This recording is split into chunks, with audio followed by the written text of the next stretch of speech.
401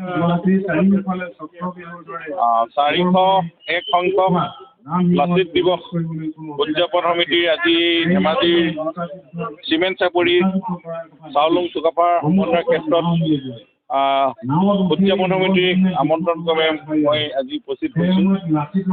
উচি আমাৰ প্ৰাচীন ধৰ্মীয় পৰম্পৰা অনুযায়ী বানফি আৰু লগতে চাউলুং চুকাফাৰ এক ভৱন নিৰ্মাণৰ আধাৰশিলা, লগতে এখন মুকলি সভাত অনুষ্ঠানত অংশগ্ৰহণ কৰি ইয়াৰ পৰৱৰ্তী সময়ত ইয়াতে ওচৰতে হৈ থকা আমাৰ অসম চৰকাৰৰ উদ্যোগত লাচিত দিৱসত অংশগ্ৰহণ কৰিমগৈ।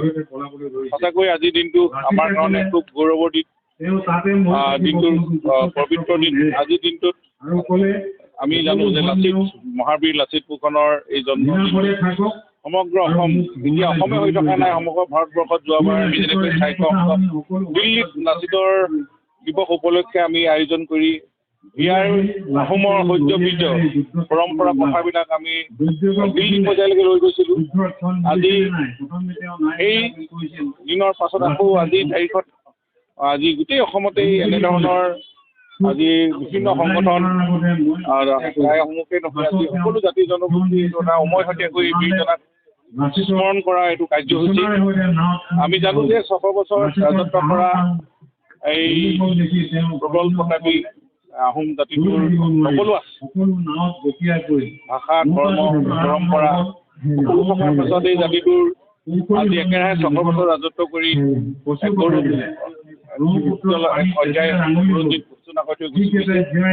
আৰু এই মহাবীৰ লাচিত বৰফুকনৰ কথাও আমি সকলোৱে জানো যে তেখেতে যেনেকৈ অসম ৰক্ষা কৰিলে, বিদেশীৰ পৰা ভাৰতবৰ্ষখন বা অসমখন যদি অসম ৰক্ষা কৰিলে, সেই সময়ত যদি শৰাইঘাটৰ যুদ্ধত জয়ী নহ'লহেঁতেন হয়তো আজি আমাৰ প্ৰতিচ্ছবিখনে সলনি হৈ গ'লহেঁতেন।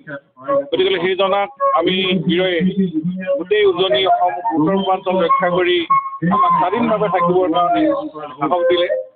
আমি সকলোৱে জাতি জনগোষ্ঠী অসমত বসবাস প্ৰতিকে তেওঁক স্মৰণ কৰি সেই সাহস ত্যাগৰ কাহিনীবিলাক আমাৰ উঠি অহা প্ৰজন্মক আমি দিব লাগে, যাতে আমি লাচিত দেশপ্ৰেমৰ প্ৰতীক, ত্যাগৰ প্ৰতীক আৰু এই সমাজ গঢ়াৰৰ প্ৰতীক।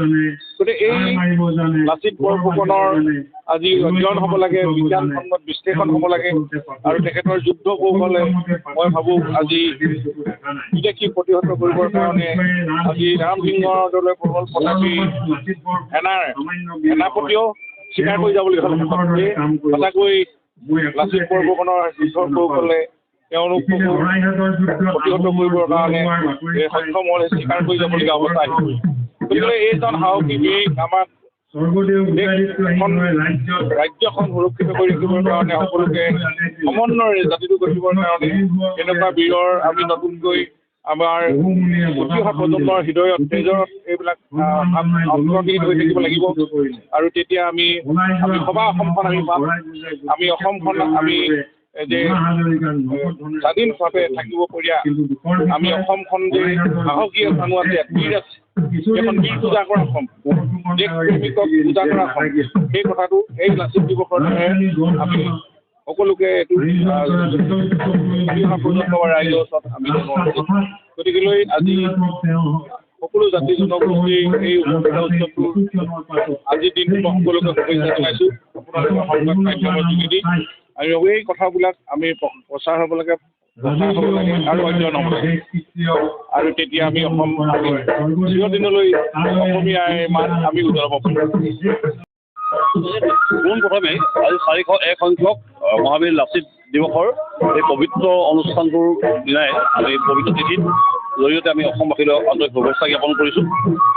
আৰু আপোনালোকে জানি ভাল পাব বৃহত্তৰ চিমেণ্টচাপৰিবাসী ৰাইজৰ মানে প্ৰচেষ্টাত আৰু চাউলুং চুকাফা বহুমুখী প্ৰকল্পৰ উদ্যোগত আজি এদিনীয়া বৰ্ণাঢ্য কাৰ্যক্ৰমালিকাৰে চিমেণ্টচাপৰিত মহাবীৰজনাৰ আজি স্মৃতি দিৱস উদযাপন কৰা হৈছে। ইতিমধ্যে আমাৰ মাজত আহি উপস্থিত হৈছে সেই অসম চৰকাৰৰ কেবিনেট মন্ত্ৰী তথা ৰাজহ মন্ত্ৰী যোগেন মহন ডাঙৰীয়া, ND24 সাংবাদিক মুখ্য সম্পাদক আমাৰ ৰাজদীপ বাইলুং বৰুৱা ডাঙৰীয়া আৰু লগতে আমাৰ বহুকেইজন স্বনামধন্য বিশিষ্ট নাগৰিক বা বিশিষ্ট ব্যক্তি আহি আমাৰ আজি অনুষ্ঠানটোত উপস্থিত হৈ আমাৰ এই অনুষ্ঠানটো সাফল্যমণ্ডিত কৰাত অৰিহণা যোগালে তেখেতসকললৈ আমি ইয়াৰ আপোনালোকৰ জৰিয়তে ধন্যবাদ জ্ঞাপন কৰিলোঁ। আজি আমাৰ বিশেষভাৱে ইতিমধ্যে পতাকা উত্তোলন হৈ গ'ল। আমি লাচিতৰ প্ৰতিছবিত আমি মাল্যাৰ্পণৰ পাছতে ইতিমধ্যে আমাৰ যোগেন মহন ডাঙৰীয়াৰ দ্বাৰা চাউলুং চুকাফা বহুমুখী প্ৰকল্পৰ এটা বৃহৎ কাৰ্যালয় নিৰ্মাণৰ কাৰণে এটা চৌহদ কাৰ্যালয় নিৰ্মাণৰ কাৰণে আধাৰশিলা স্থাপন কৰা হ'ল আৰু লগতে খন্তেক সময়ৰ পাছতে আমাৰ মুকলি সভা হ'ব আৰু বিভিন্ন সাংস্কৃতিক অনুষ্ঠান আছে। বিভিন্ন ধৰণৰ সাংস্কৃতিক আৰু ৰাতিৰ ভাগলৈও আমাৰ কিছু স্থানীয় শিল্পীসকলৰ জৰিয়তে সাংস্কৃতিক অনুষ্ঠানৰ ব্যৱস্থা কৰা হৈছে। बाजाज कम्पानिनि बाइक सालायनो मोजां मोनग्राफोरनि थाखाय गोजोनथाव खौरां। बेसेन नाङाजासे 5 लिटार पेट्रल, गंनै हेलमेट, सीट कभार, 12 टाइम्स वाशिं कुपन मोननो हागोन।